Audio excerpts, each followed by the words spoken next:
নবী সাল্লাল্লাহু আলাইহি সাল্লাম আবু তালেবকে কালেমা পড়াবার জন্য কি পরিমাণ কাঁদছে, চেষ্টা করছে। শেষ মুহূর্তে বলছে, চাচা চাচা কালেমাটা পড়েন না চাচা। বলছে না, মানুষের কাছে বেইজ্জতি হব, পড়বো না, মানুষ লজ্জা দিবে। আল্লাহ নবী সাল্লাল্লাহু আলাইহি সাল্লাম বলছে, কানে কানে বলেন, আমি কাউকে শোনাবো না, আমি শুধু হাসরের মাঠে বলবো, মৃত্যু পর্যন্ত চাচা ওয়াদা দিলাম জগৎবাসীকে শোনাবো না আপনি ঈমান আনছিলেন, কানে কানে কন। আবু তালেব বলছে না, কানে কানেও বলবো না।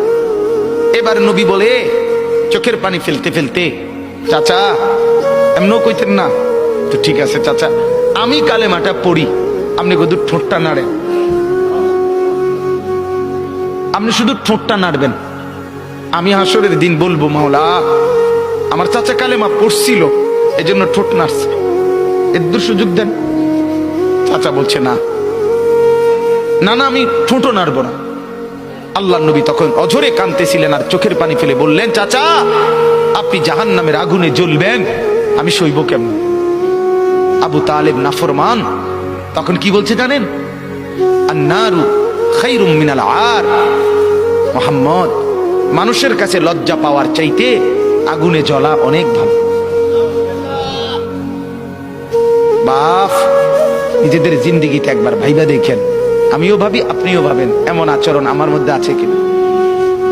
3 দিন ধরে যে বাড়িতে মেয়ের বিয়েতে, ছেলের বিয়েতে যে ডেক সেট বাজাইলেন, কারে খুশি করার জন্য? হ্যাঁ, 1 লক্ষ টাকার গেট, এরপরে গায়ে হলুদের এই নগ্ন অনুষ্ঠান কার জন্য করলেন? বেড়া বেড়ি সব